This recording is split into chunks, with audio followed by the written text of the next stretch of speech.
We're up to 1962 on the We Want the Funk poster. And this is one of the coolest album covers of all time. It was an album called Green Onions, and the song is one of the most famous songs that ever came out of the 1960s. In fact, this song is in so many different movie soundtracks that I would be surprised if anybody watching has not heard it. It doesn't matter what age you are. This song's featured in many motion picture soundtracks because it's kind of a song that represents the time period, and it's just become classic. It's by a group called Booker T and the MGs, and that was one of my favorite bands growing up, and one of the first songs I ever learned was from Booker T and the MGs. The drummer on here was an incredible drummer by the name of Al Jackson Jr., who played on many of the hit records from Stax Records in Memphis, which is this record label. He played on many hits by Otis Redding, by Sam and Dave, Al Green. A lot of the tunes that came out of the Memphis soul sound of the 60s, Al Jackson Jr. was a drummer on. This is one of my favorite grooves of his. It's a very seemingly simple shuffle. He plays just a quarter note on the ride cymbal. He just drives this quarter note the whole time. There's not even one single fill in the whole tune.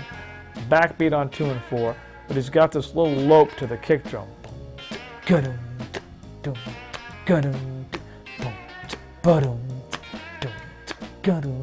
And he just lopes it just a certain way, because it's not all the way a triplet, but it's not all the way the 16th either. But it's just a real driving groove, and shows you how hard something can groove with so few notes. The trickiest part of this whole thing is the bass drum. Getting that bass drum to just lock in at the right feel is very hard. It also reminds me of a Supremes tune called You Can't Hurry Love, and the trickiest part of that is the bass drum. Sometimes the bass drum in these tunes are really tricky to get it spaced just right. So Green Onions is a classic, and it's a groove that anybody can learn right off the bat, but not necessarily play it correctly. It takes a long time to get that bass drum right.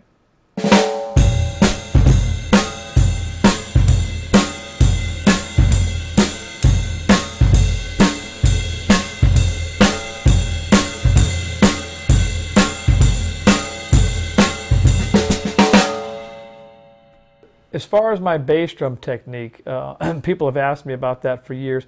I didn't really know a lot when I was first starting out, and I naturally just played heel down.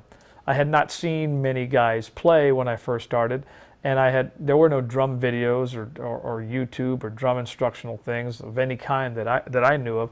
So you really didn't get a chance to see a lot of guys play. And even when you saw guys on TV, nobody ever focused on their foot. So I just played naturally heel down. That's what felt good to me.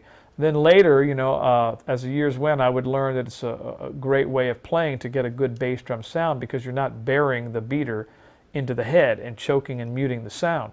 And then I found out that, you know, Bernard Purdie played that way, and John Robinson, the great studio drummer of the 70s and 80s and 90s, played that way, and I liked the bass drum sound they had gotten.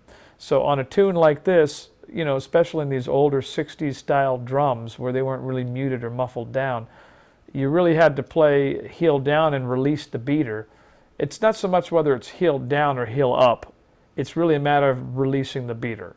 Some people release the beater and they play heel up. I mostly do that by playing heel down. So there's, you know, different strokes for different folks, but the bottom line is what it sounds like. And to me, when you bury the beater in the head, you're muting the sound. You're making the drum sound like a muted timpani, and you're not hearing the roundness and the fullness and the fatness of the groove. So thusly, probably your most important drum in all of R&B is the way you play the bass drum, because it's all music that centers from the bottom. So bass drum technique is very important. Again, I'm not dogmatic, so I don't care whether somebody plays, you know, wrist, fingers, you know, heel up, heel down. To me, none of that matters. The only thing that matters is if I close my eyes and I listen, is what I'm hearing, does what I hear sound fantastic? Is it grooving? Am I feeling every note? If I'm feeling it and the drums sound great and sonically it's amazing, and I don't care if you're doing it with your leg back here, your elbow over here, and how you're doing it, if you're making it feel great, then who am I to say? You can't argue with sound. But it just so happens that when you bury the beater in the head, you're not getting a great sound out of the drum. So it's really about, at the end of the day, it's about the sonics, it's about the balance, the continuity and the flow of the groove. However you're achieving that, if it sounds great, then it's working.